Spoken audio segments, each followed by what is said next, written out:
Hello friends, GK गुरुजी अड्डा की YouTube platform पे मैं शैलेश आप सभी का हार्दिक स्वागत करता हूं। प्यारे साथियों, जैसे कि आप सभी को पता होगा कि आपका जो सीटेट है वो सीटेट अब आपका अगला कब होने वाला है, तो सीटेट आपका अगला जुलाई में होने वाला है। इसी को ध्यान में रखते हुए प्यारे साथियों हम कंटिन्यू आपकी सीरीज चला रहे हैं। आज इसी क्रम में हम आपके लिए जो महत्वपूर्ण टॉपिक लेकर के आए हैं, यहाँ से 1 या 2 नंबर के क्वेश्चन आपके सीटेट में ज़रूर आते हैं।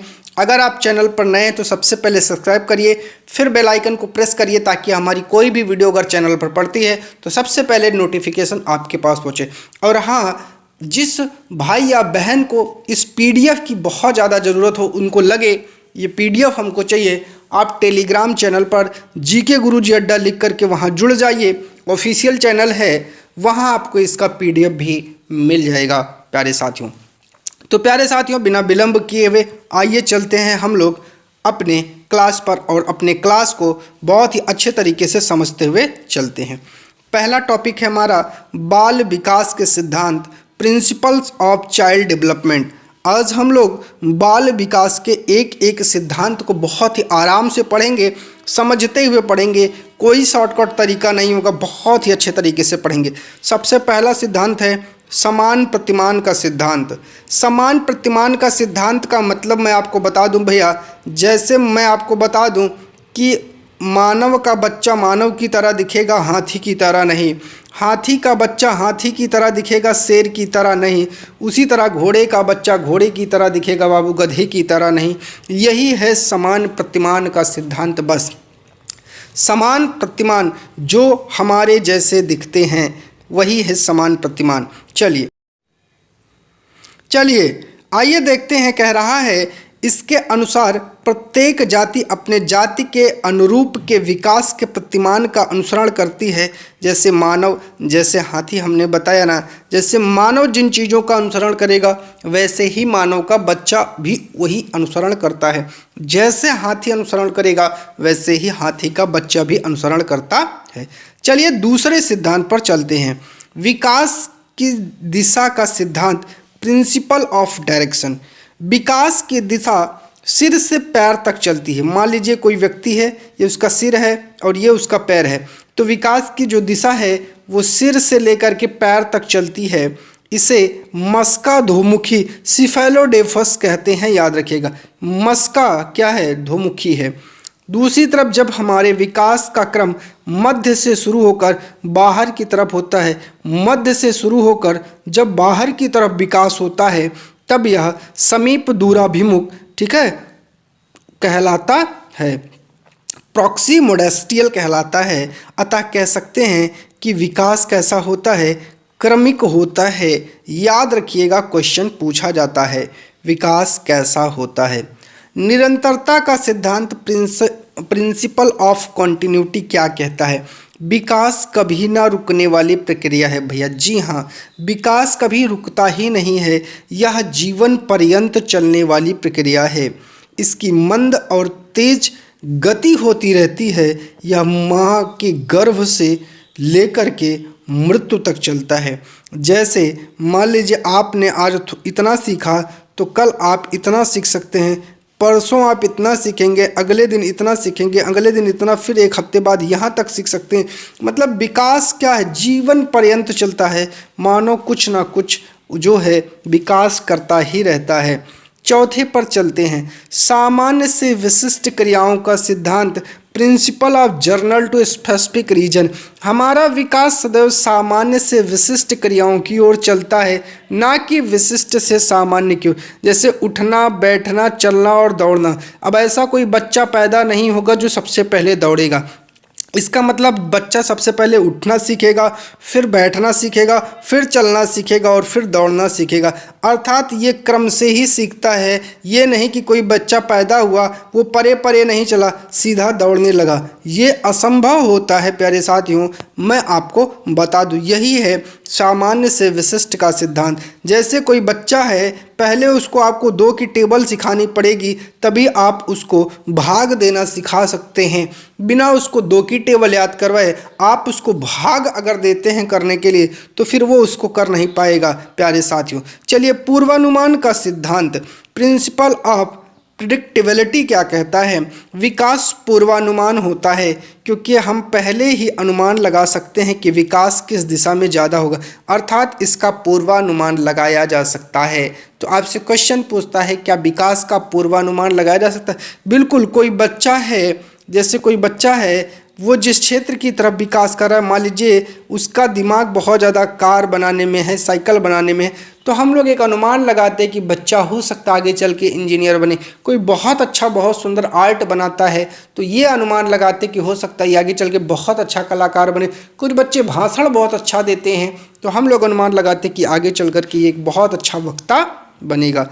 चलिए, अगला सिद्धांत है एकीकरण का सिद्धांत, प्रिंसिपल ऑफ यूनिटरी प्रोसेस। आइए देखते हैं क्या होता है ये। बच्चों में एकीकरण का गुण पाया जाता है। जब हम किसी एक काम को करने के लिए अपने हाथ पैरों को एक साथ मिलाकर काम करते हैं तो वही है एकीकरण। ऐसे ही बच्चों में एकीकरण का गुण पाया जाता है। प्यारे साथियों, व्यक्तिगत विभिन्नता का सिद्धांत क्या है? Principle of individual differences. अब व्यक्तिगत विभिन्नता का मतलब आप अपने ही परिवार में ले लीजिए तो हर व्यक्ति अलग अलग दिखता है, काम करने का तरीका अलग अलग होता है, एक जैसे कोई नहीं दिखते हैं। बच्चों का विकास व्यक्तिगत विभिन्नता के अनुसार चलता है। किसी में विकास की गति तेज तो किसी में विकास की गति धीमी होती है। एक ही क्लास में 10 बच्चे हैं, उसमें 2 बच्चा पढ़ने में बहुत तेज होगा, 2 नॉर्मल होंगे, 2 बहुत ज़्यादा कमज़ोर होंगे और 2 ऐसे होंगे जिनको कुछ नहीं आता होगा और 2 काम चलाऊ होंगे। तो इसका मतलब ज़रूरी नहीं है कि जैसे हमारी क्लास में 2 बच्चे हैं वैसे ही सारे बच्चे हो जाएं। यही है व्यक्तिगत विभिन्नता का सिद्धांत। नोट, बच्चों के विकास में individual differences heredity and environment की पारस्परिकता पर डिपेंड करती है। इन्हीं दोनों की वजह से इंडिविजुअल डिफरेंसेस होते हैं। हेरिडिटी और इन्वायरमेंट मतलब अनुवांशिकी और पर्यावरण, ये दोनों जो हैं इसको प्रभावित करते हैं। हमारी इंटेलिजेंस, मोटिवेशन, इंटरेस्ट ये अलग अलग होती हैं, ये एक नहीं हो सकती हैं। वर्तुलाकार बनाम रेखीय सिद्धांत, ठीक है। Principle of spiral versus liner adverse जो है एडवांसमेंट। विकास कभी भी रेखीय नहीं होता है, मतलब वह कभी भी सीधी रेखा में नहीं चलता, कभी उसकी गति धीमी तो कभी तेज। विकास ऐसे नहीं होगा, विकास ऐसे ऐसे ऐसे ऐसे ऐसे ऐसे चलता है। ये विकास की ये श्रृंखला होती है, वो कभी भी एक सीधी गति में नहीं चलता है। चलिए, अंतर संबंधित विकास का सिद्धांत, प्रिंसिपल ऑफ इंटर डेवलपमेंट। शारीरिक, बौद्धिक, संवेगात्मक, सामाजिक और अन्य प्रकार के विकास अंतर संबंधित और परस्पर निर्भर होते हैं। अब सबसे इम्पॉर्टेंट चीज़ आ गया है बाल विकास की अवस्थाएं, स्टेजेस ऑफ चाइल्ड डेवलपमेंट। प्रसव पूर्व अवस्था, प्रीनेटल स्टेज, ये 9 महीने से जो है होती है या कह सकते हैं 280 दिनों की होती है। यह अवस्था माता के गर्भाधान से शुरू होती है। याद रखिएगा, कहाँ से? गर्भाधान से शुरू होती है। जब बच्चा गर्भ में आ जाता है तब यह प्रक्रिया शुरू हो जाती है। चलिए, इसके बाद आता है शैशवा अवस्था, इन्फेंसी स्टेज। ये जन्म से 2 वर्ष की होती है। इस अवस्था में शिशु पूर्ण रूप से माता पिता पर निर्भर रहता है। उसका व्यवहार मूल प्रवृत्तियों पर आधारित है। अब कोई भी बच्चा है जो 2 साल का है, उसका इमेज अपने दिमाग में बनाइए।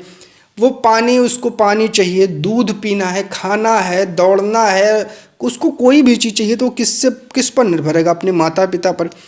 तेज शारीरिक मानसिक अधिगम की आवश्यकता, बच्चे इसमें बहुत तीव्र गति से सीखते हैं। जैसे बच्चों को सिखाए, बच्चों चल कार्टून तुझे दिखाता हूँ, तो वो कार्टून देखना बहुत तीव्र गति से सीख लेगा। फिर जब भी आप उसको फ़ोन देंगे वो कहेगा कि उस कार्टून के लिए आपको प्रेरित करेगा। जैसे आप उसको बैट बॉल खिलाना शुरू करिए तो आपको बैट बॉल के लिए प्रेरित करेगा। अर्थात जिस चीज़ के लिए आप उसको इंडिकेट करेंगे उसी चीज़ में धीरे धीरे वो एक्टिव होने लगेगा। अर्थात तेज शारीरिक मानसिक अधिगम की आवश्यकता मतलब अवस्था है। नैतिकता का अभाव होता है, उसमें मोरालिटी जो है, नैतिकता का गुण नहीं पाया जाता है। प्यारे साथियों, छोटा बच्चा होता है। चलिए, पूर्व बाल्यावस्था, अर्ली चाइल्डहुड स्टेजेस, 2 से लेकर 6 वर्ष तक के बच्चे।